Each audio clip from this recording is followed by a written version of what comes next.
आप सभी को जय मसीह की। और आज हम पढ़ेंगे मत्ती रचित सुसमाचार 24 अध्याय उसके 36 आयत से पढ़ेंगे। और आज का हमारा टॉपिक है यीशु का पहला आगमन।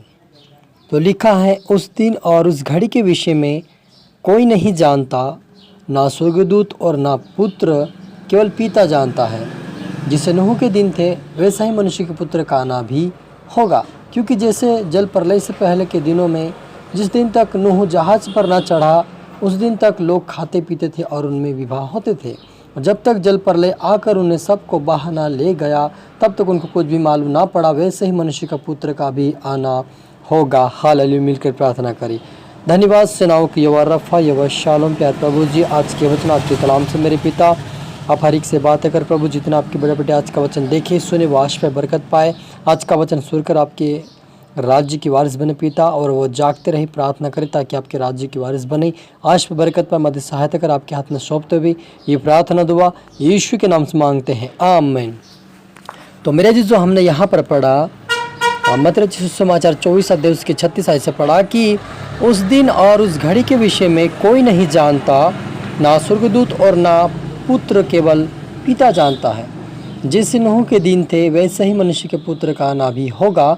क्योंकि जैसे जल प्रलय से पहले दिनों में जिस दिन तक कि नूह जहाज पर ना चढ़ा उस दिन तक लोग खाते पीते थे और उनमें विवाह होते थे।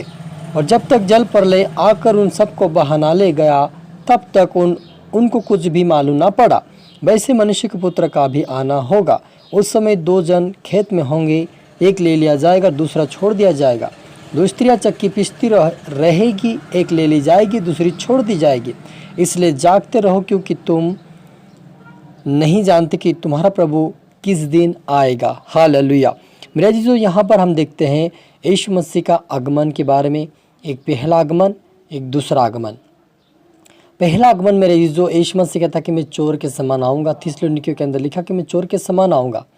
और दूसरा आगमन कहते हैं कि वो बादलों पर आएगा, तुहरी फूकी जाएगी, आकाश हिला जाएगा और अद्भुत रीति से प्रभु यीशु मसीह अपने महिमा के साथ आएगा। और सारी पृथ्वी के लोग देखेंगे और छाती पीटेंगे। लेकिन जो प्रभु की योग्य होगा, प्रार्थना करने वाला, वचन पढ़ने वाला, प्रभु के मार्ग पर चलने वाला होगा, उनको परमेश्वर चुनकर अपने राज्य की वारिस बनाएगा।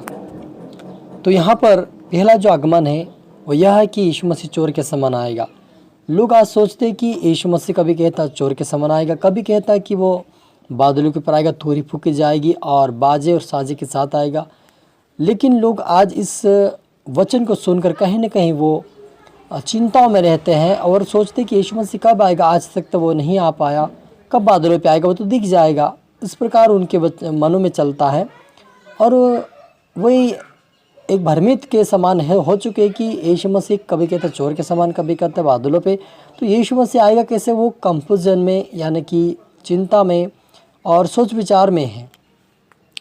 तो ऐसे लोगों को प्रभु यीशु मसीह आज कहता है कि आपको सचेत और तैयार रहना चाहिए, प्रार्थना करते रहना चाहिए, जागते रहना चाहिए, ताकि प्रभु कभी भी आ सकता है। पहला आगमन यीशु मसीह का चोर के समान होगा। यहाँ पर हमने साफ पढ़ा कि यदि दो जन चक्की पीसते होंगे, आटा पीसते होंगे, एक ले लिया जाएगा छोड़ दिया जाएगा दूसरा। जब दो जन खेत में होंगे, एक ले लिया जाएगा दूसरा छोड़ दिया जाएगा। एक खाट पर कोई दो सोने वाले होंगे या सोए होंगे भाई बहन, वो एक ले लिया जाएगा दूसरा छोड़ दिया जाएगा। पति पत्नी में भी एक ले लिया जाएगा एक छोड़ दिया जाएगा। क्योंकि एक प्रार्थना करने वाला होगा और एक नहीं होगा, एक आज्ञाकारिता में चलने वाला होगा, एक नहीं हो सकता।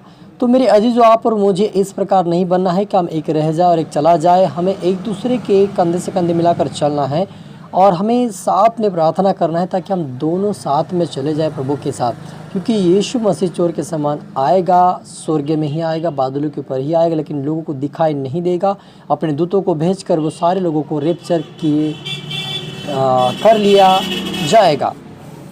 तो जो प्रार्थना करने वाला होगा, वचन पढ़ने वाला होगा, आज्ञाकारिता में चलने वाला होगा, ऐसे लोगों को प्रभु यीशु मसीह रेप्चर में उठा लेगा। और जो लोग प्रार्थना में कमज़ोर होंगे, अभी विश्वास तो करते हैं लेकिन आज्ञा को नहीं मानते हैं, ऐसे लोग छोड़ दिए जाएंगे।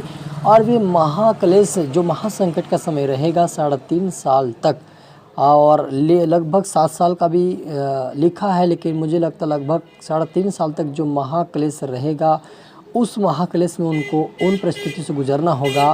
तो हाँ, पर मुझे इन 7 सालों के महाक्लेश में कहीं न कहीं ना रहने की वजह हमारा एक ही है कि हम विश्वास करें, प्रार्थना करें ताकि प्रभु के संग हम रैप्चर किए जाए। और यदि हम सचेत नहीं रहेंगे, प्रार्थना नहीं करेंगे, हम सोचेंगे कि यीशु मसीह अभी तक तो आया नहीं, इतने हज़ार साल निकल गई, कोई कितनी पीढ़ी चली गई, अभी तक यीशु मसीह नहीं आया, कब आएगा। लेकिन वो कहता कि नूह के समान होगा। जब लूत उस नगर से बाहर निकला, सदोम को नाश किया गया, नूह जब जहाज़ पर चढ़ा, जल पर ले आ गया। मेरे जो उसी प्रकार से जैसे प्रभु यीशु मसीह लोगों को रैप्चर करेगा, उसी क्षण वहाँ पर महासंकट का आरंभ हो जाएगा। और जो लोग कमज़ोर विश्वास में होंगे वो भी घबरा जाएंगे, अब हम क्या करें, वो भी गड़बड़ी में आ जाएंगे, घबराएंगे। लेकिन अगर वो उसमें भी धीरे धरते तो उनका उद्धार हो सकता है। लेकिन कहीं न कहीं हमें इस पहले रैप्चर में ही जाने की तैयारी करना चाहिए ताकि हम खुदावन के राज्य के वारिस बन जाएं, क्योंकि दूसरा आगमन का तो एक भयानक बात है। उस समय अपनी जान पे खिलवाड़ करना होगा। हमें एक जान को हाथ में लेकर कोई चलता है ना, कोई बोलता है कि जान में हाथ में लेकर हमें नहीं चलना चाहिए, उसी प्रकार एक जान हाथ में रहेगी। आपको उस मुसीबत और समस्या से निकलना होगा। जी 666 की बातें, जो कहीं प्रकार की महासंकट और क्लेश रहेगा, उसमें हमारी बीमारी रहेगी, उसमें सरकार भी आपको दबाव देगी कि तुम्हें ये करना है और नहीं करेंगे तो तुम्हें मार डालेंगे, काट डालेंगे। यानी कि जिस प्रकार दानियल को कहा गया था कि तुम मुझे प्रणाम करो तो मैं तुम्हें छोड़ दूंगा, नहीं तो सीओ की मान में डाल दूंगा। लेकिन उन्होंने जान पर खिलकर अपने आप को दानियल प्रार्थना में लगाए रहा और परमेश्वर उसका फेवर किया। दूसरा शद्र हम देखते हैं कि शद्र में शब्द लोगों को भी कहा गया कि तुम क्या करो, इस मूर्ति को दंडवत कर लो सिर पे, तुमको छोड़ दिया जाएगा। लेकिन उन्होंने उस बात को नहीं माना, लेकिन परमेश्वर के ऊपर विश्वास किया और वो बचाया गया। उसी प्रकार का इस महासंकट के दिनों में जो मसीह रह जाएंगे, जो प्रार्थना कमज़ोर रहेंगे, वचन में कमज़ोर रहेंगे, वे छोड़ दिए जाएंगे, इस परिस्थितियों में गुजरेंगे। एक मन होकर उनको चलना पड़ेगा, अपनी जान की बाजी लगानी पड़ेगी। मरना यानी जीना जो भी है मसीह में करके वो चलेंगे, उनको बचाएगा। लेकिन मुझे कहीं ना कहीं लगता है कि हमें पहले रैप्चर में ही तैयारी करना चाहिए ताकि प्रभु चोर के समय आएगा, अपने लोगों को रैप्चर करके उठा लेगा। तो उसके लिए हम तैयारी करें ताकि हम खुदावन के राज्य के वारिस बन जाए। आए मिलकर प्रार्थना करें। धन्यवाद सेनाओं की यह रफ़ा यह शालोम प्यार प्रभु यीशु मसीह, आज के वचन के कलाम से मेरे पिता आप हर एक से बात है कि आशीष की आपका धन्यवाद प्रभु। जितने आपके बेटा बेटी देखे सुने हैं वो परमेश्वर पिता पहला रैप्चर में ही पिता उठा ले, जैसे इनका जीवन बना प्रभु। प्रार्थना के जीवन आज्ञा करता है जीवन जी पिता तेरे मार्ग तेरे वचन पर चले, तेरे राज्य के वारिस में सहायता कर, अगुवाई के जीवन पर आत्मा काम करे, हमेशा आपके डर आपके भय में चले, आपकी नाम की महिमा करे, मदद सहायता कर, मैं पवित्र आत्मा शक्ता सभी तेरे राज्य के वारिस बने मेरे पिता। प्रार्थना सुना आशीष का धन्यवाद मेरे पिता। प्रार्थना दुआ यीशु के नाम से मांगते हैं, आमीन आमीन। God bless you all. जय मसीह की।